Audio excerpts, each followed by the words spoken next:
The following is a passage from the military treatise titled On War, written in the 19th century. Courage is of two kinds: courage in the face of personal danger, and courage to accept responsibility, either before the tribunal of some outside power or before the court of one's own conscience.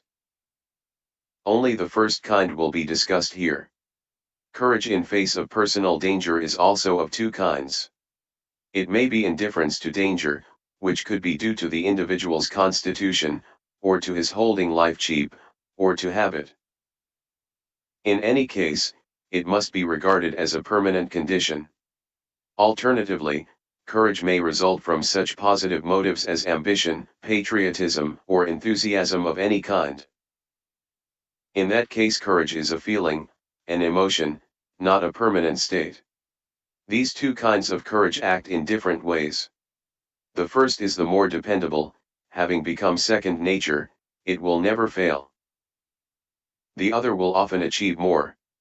There is more reliability in the first kind, more boldness in the second. The first leaves the mind calmer, the second tends to stimulate, but it can also blind. The highest kind of courage is a compound of both. War is the realm of physical exertion and suffering. These will destroy us unless we can make ourselves indifferent to them, and for this birth or training must provide us with a certain strength of body and soul. If we do possess those qualities, then even if we have nothing but common sense to guide them, we shall be well equipped for war. It is exactly these qualities that primitive and semi-civilized peoples usually possess. If we pursue the demands that war makes on those who practice it, we come to the region dominated by the powers of intellect. War is the realm of uncertainty. 3/4 of the factors on which action in war is based are wrapped in a fog of greater or lesser uncertainty. A sensitive and discriminating judgment is called for, a skilled intelligence to scent out the truth.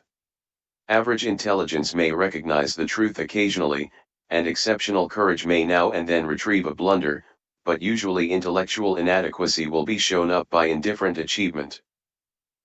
War is the realm of chance. No other human activity gives it greater scope, no other has such incessant and varied dealings with this intruder. Chance makes everything more uncertain and interferes with the whole course of events. Since all information and assumptions are open to doubt, and with chance at work everywhere, the commander continually finds that things are not as he expected. This is bound to influence his plans, or at least the assumptions underlying them. If this influence is sufficiently powerful to cause a change in his plans, he must usually work out new ones, but for these the necessary information may not be immediately available. During an operation, decisions have usually to be made at once. There may be no time to review the situation or even to think it through.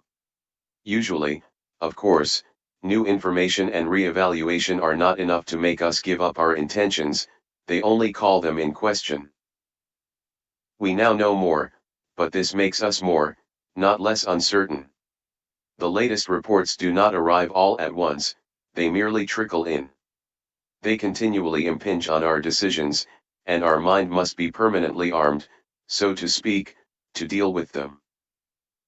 If the mind is to emerge unscathed from this relentless struggle with the unforeseen, two qualities are indispensable: first, an intellect that, even in the darkest hour, retains some glimmerings of the inner light which leads to truth, and second, the courage to follow this faint light wherever it may lead.